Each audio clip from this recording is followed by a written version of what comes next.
Alright guys, HyDra again today. Hope you're doing well and enjoying your day so far. In the wake of the big games this weekend, lots of reaction to them. Dashy not especially happy that it seemed that FaZe might have got away with a potential GA violation, but also Pred revealing that he hasn't been playing his best COD since back at Major 1. He feels like he is on the road to redemption, especially when it comes to playing the big teams. Very much into your thoughts in the comments below. Hit the like button if you enjoy. Subscribe if you're new as always. I would greatly appreciate it. We've got to dive into this Subliners FaZe series though again, because this guy right now might be the CEO of the entire league. Drazah is not only the biggest grinder that we've seen in the league for a long time, but also has been absolutely frying. And I know that people have thrown around, well, you know, if this FaZe team doesn't win champs, are they going to drop Drazah for Scrappy or something like that? I just don't really see that happening. I don't understand how you get better right now than this current FaZe team, and maybe we've said that before. But I made the point a few days ago now that I think that this FaZe team is better than they were back in Cold War, and I still stand by that take, because I think that Drazah is a better player than Nastie was back then. Drazah has his takeover moments as well, absolutely at the moment. The fact that Drazah is able to like stand out from a slaying and impact POV on a team with Simp, aBeZy and Cellium is just so absurdly scary for the league. Now, they're not unstoppable. They did lose the control pretty emphatically, and the search and destroy was round 11. Subliners have tended, to be fair, this season to put up a better fight against FaZe than Toronto have, for example, at least since Major 1, and, well, we know that OpTic tend to play them very close, and we'll talk about that later on today. Simp, even though, says after the series, can't believe they're still channeling this on ReeaL, because that is their best map, really, for FaZe in hardpoints, and they just slammed Subliners on it. It was an interesting decision from Subliners to do this, just because New York, they don't tend to play the new maps, and I'm not really sure why. It's been the case since the first series they played against Rocket. Every other top team, the first series they played, they had 6 Star in there, they had Vista in there, one other 2 at the very minimum, because the top teams wanted the reps on the new maps as they were added in for Major 3 qualifiers. To be honest, Subliners haven't played barely any of them. They'll get rid of 6 Star, they'll get rid of Vista. They don't seem to like these new maps, which maybe is fine if your map pool is better with the other ones in play, but it just doesn't show me much confidence that New York really know what's going on right now, because every other top team is trying to perfect their play on the new maps because it's important to do so. Subliners aren't really playing them. They'd prefer to play things they know, but that means that you're then challenging FaZe on ReeaL, which is probably not the wisest idea. So there was, of course, plenty of reaction as well to stuff like this. I mean, CDL Hater Central was back with a bag here, I'm not gonna lie. 0.73, 4 to 9 over 4 maps. Little Man movie coming to a theatre near you, and you know, puts this together, right? If you guys didn't see the tweet, well, I just showed it, didn't I? 04 to Sib the other day. No tweets from Sib on this yet. There was also this that I put on last night's thumbnail, but because I saw it just after I'd actually recorded the video from FaZe themselves, and there's a bit of a fair few likes as well. So, you know, Sib is not going to be living this one down anytime soon, I don't think, and, well, he's got to regain pretty hard. When you play FaZe, it's tough. But New York, they play Miami first game next week, which is a game that you'd think they would win, but they are 1-3 right now, the Subliners, and they need to be at least 3-4 if they want to make winners. 2-5 is probably not going to be enough, and of course 3 wins should be enough to get top 8. But also it means that, let's say Subliners end up 3-4, there's a reasonable chance they were to play FaZe, winners round 1, OpTic, winners round 1, something like that. So Subliners can't really afford to lose any more series here in an ideal world, and, well, I'm not sure exactly what you want to say on that. Priestahh is here is actually kind of a nice touch in the top right-hand corner. This also from Turtle. This is the first 3 series losing streak that New York have had since Major 3 last year. They, of course, took down the Minnesota Rocket, started their stage, they then lost to Surge, then lost to Ravens, or maybe the other way around. Now they've lost to FaZe. So, yeah, it's been quite a while since they've lost 3 in a row, and it's still kind of tough to say what's wrong, what needs to change, but when you know, watch their gameplay, watch the minimap, it just does not seem especially impressive, and even the numbers now aren't as good as they could be either, right? Like, if you now exclude New York from the top 4 conversation, they still are kind of top 4 in the rankings, but I'm not necessarily sure they are the 4th best team. The issue is, like, I don't know what other team I put 4th instead of them, because Thieves just got reverse swept by the Minnesota Rocket. Rocket I don't still think are particularly good. Vegas have massively regressed. Ravens look all over the place. So, you know, where do you even go? Might be Seattle Surge, huh? Like, I don't know. On recent evidence, they've been looking okay. But OpTic, FaZe and Ultra, 46-3. Like, let me just repeat that. Those teams are 46-3 versus the bottom 8 with a 140-40 map count. With New York, that becomes 59-7. with a 183 to 62. So it's still good.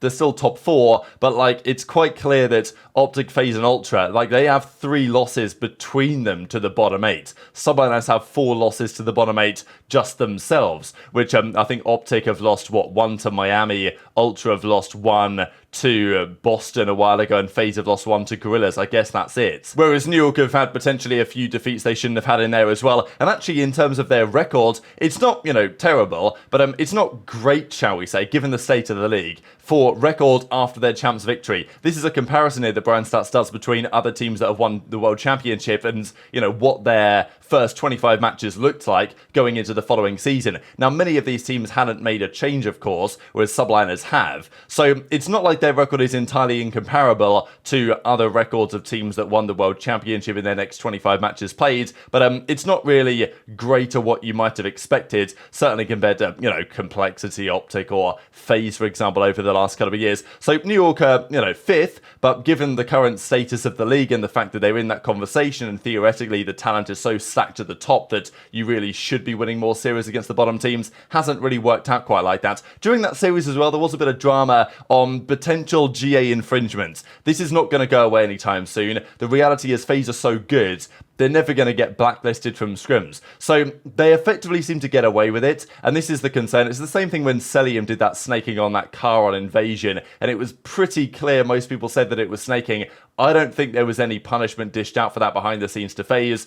I don't think they lost any warm-ups. Maybe they did, but we don't know about it. So I'm assuming that there was no punishment for that. So if, you know, GA infringements are had and there's no punishment, then it's really not being enforced at all, right? And that was the speculation yesterday, that maybe there could be, you know, a yellow card dished out. I think there was a couple of moments. This was one of them here where I think Cell went prone here, and then as soon as this happened, he then stood up again. So, you know, it is tricky, and ideally the game would be fixed, so we don't have to worry about stair glitching. But if you do it intentionally, then it's technically infringing on GAs, whereas if you do it accidentally and you just kind of like drop shot into this position, then some pros would argue you know what you're doing at that point. Others would argue, well, it was accidental, it's fine. It's always going to be a bit of a grey area. And Zuma says, didn't see it, Bruce, must have missed that one. And then Dashy replies with this, which I thought was pretty funny, basically saying that, oh, Zuma was part of FaZe, like he's letting these guys get away with whatever they want. But Priestahh and OpTic had a few words to say on that series against Miami yesterday. They didn't play their best Call of Duty, but I think that everyone kind of knows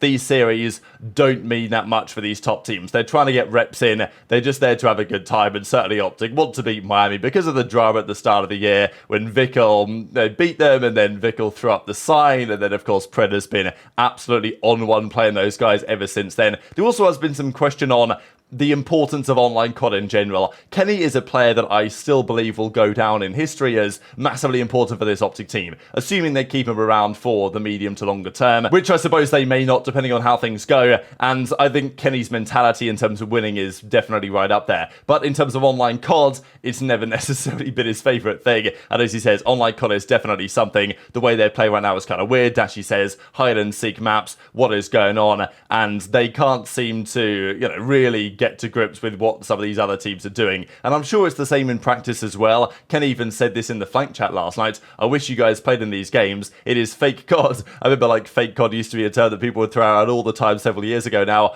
mainly referring to online play or, you know, cheese play that wasn't actually at a proper event. And that seems not to be going away. Of course, Bim was making the point that you've got to make sure that when you do turn up to LAN, you don't just think, oh, it's LAN now, we're going to fry. Like, you know, don't want any complacency to step in there. But I think it's kind of understandable what these teams are struggling with in the online play. But Priestahh actually in his post-match interview here was discussing his own play really, because he has been, of the OpTic players, the one under the most criticism over the last few weeks, certainly because of his play against FaZe has not been especially good. Major 1, Priestahh was really good. Going through to Major 2 qualifiers and into Major 2 itself, Priestahh wasn't quite the player on average that we might have expected him to be. Shotzzy was just generally more impactful, and that SMG duo needs to deliver when you've got Simp and aBeZy on the other side, who are rather good at this game, if you guys hadn't noticed. So Priestahh commented on this and basically said, look, since Major 1, hasn't really been playing like himself. Maybe the confidence was a little bit low in terms of what he was trying to achieve, and now he realizes, all right, I need to play this way, and it's going to be successful.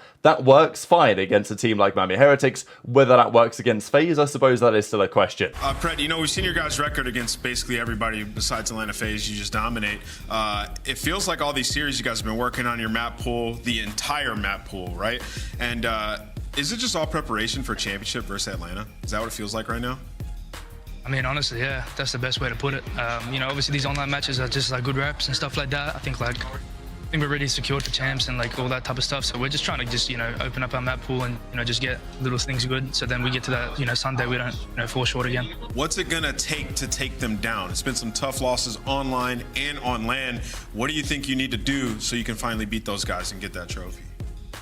Honestly, you know, we played really close series against them, and honestly, I feel like we weren't even playing at our best. So for us, it's just making sure in those crucial moments to, you know, have really good communication, listen to each other, and, you know, just do what we practice every day. And just, I think that's the main thing, is just closing out. That's, I think, the best way to put it. Just need to close out the situations. I just feel like, you know, I wasn't really, you know, after Major 1, I kind of like, you know, wasn't really playing myself. Was kind of, you know, just trying to like focus on too many other things, when in reality, I just got to, you know, get in front of people.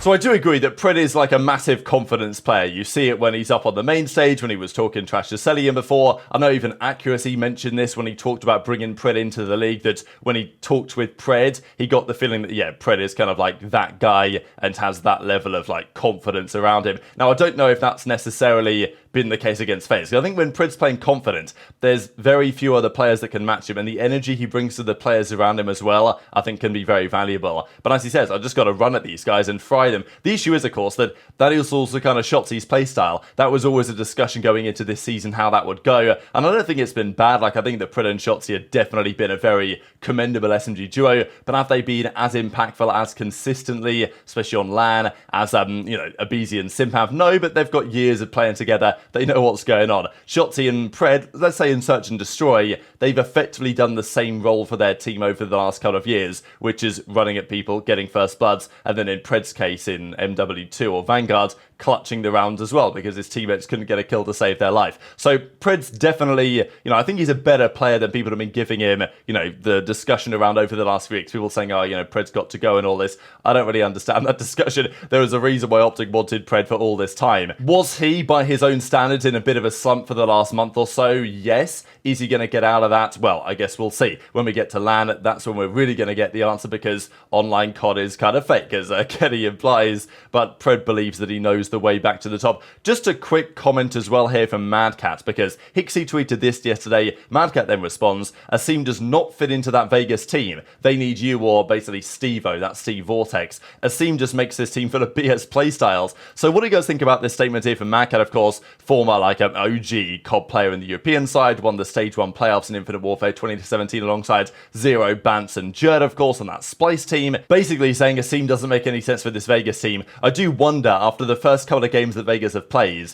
that have not gone well at all against OpTic, and of course now against Seattle Surge, which is very ugly indeed, what steps they may take. There was talk on the flank yesterday about maybe trying to get Vivid, but Vivid's taken a break from COD, so you're not going to get him.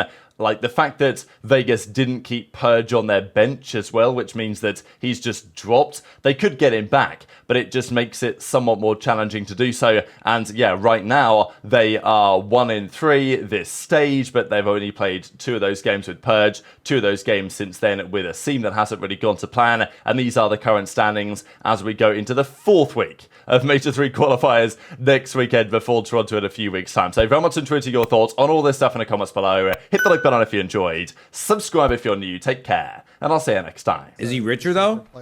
I try to get to the front because then I bet Scump's got more paper than me, yeah. I bet he does. I've done well for myself, but I got assets, dude. I've got liquidity too, but I got assets. Yeah, and he is super cheap, bro. I think Seth's made some good money. And he don't spend it. I spend mine, for sure. Even then, bro, I think Scump would have me. I think Scump's got more money than me, for sure. You have a damn kid? A kid can't buy me a Lamborghini a year, so. What are my options here?